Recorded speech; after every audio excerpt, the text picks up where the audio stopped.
Mr. Irby, who was a candidate, was standing behind them. Okay.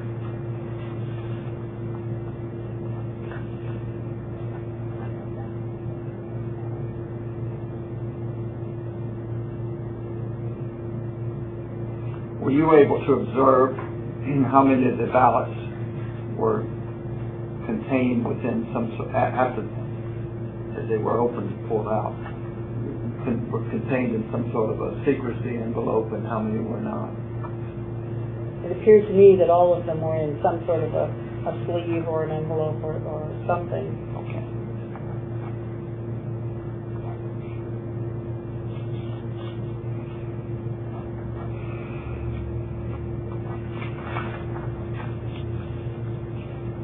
Did you take any notes at all about the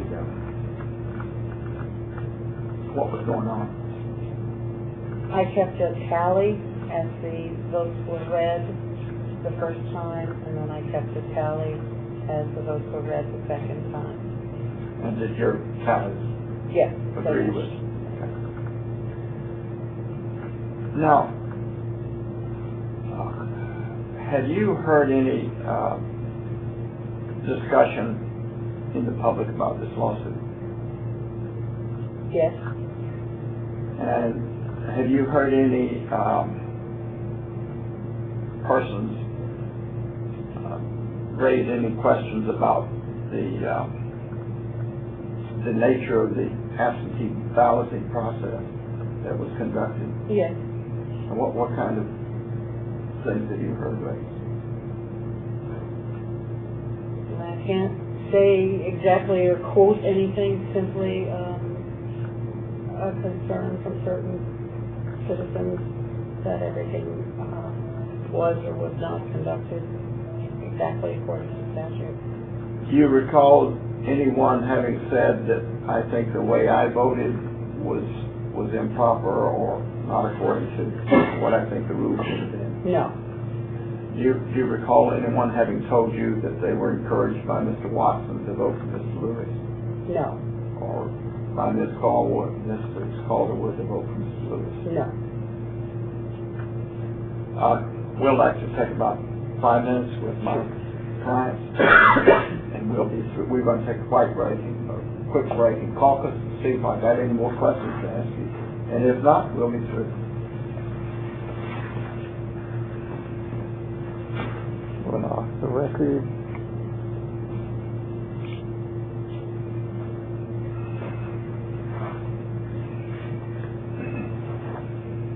I'd like to go back just for a moment, Ms. Morse, to the meeting with Pam Carpenter, which you told you about the voting machines.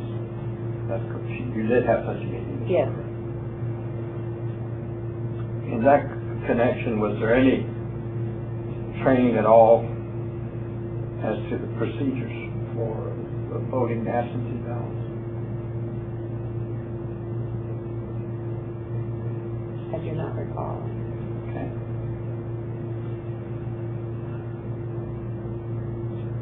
Did, in connection with the work of the canvassing board, did Mr. Alan Henderson give the canvassing board any training at all as to what you're to do before you came to the meeting?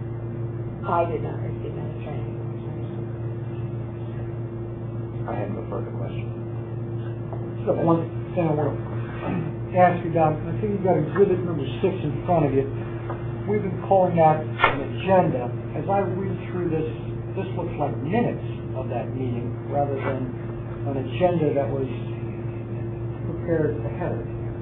It appears to me to be minutes, although the agenda is incorporated by virtue of the headings. So it is an agenda with minutes overlaid under the heading. Okay. So would it be fair to say then this is not the document that was given to you when you came in? Correct. This is not the document that was given to me. Okay. What was given to you was an agenda, which is part of this? Yes, a part of it, the heading. Okay. Thanks for that clarification. That's all I have. How can you be sure this was not the document that was given you on that day? As best I recall, the agenda was a one-page document. Okay. Thank you very much. Thank you. Yes, you've got the right to read this, to check for accuracy, make sure that you understood the questions and answer them correctly. What that would require is that when it's typed up, you sit down and you just read it. You're given on a rap sheet that you can make any corrections or additions, or you can rely upon the reporter who is a professional and gets it down accurately and waive that. That doesn't mean that you would not get a copy of it if it was typed up. That is your choice. I would like to see it. Okay, sure. Sure.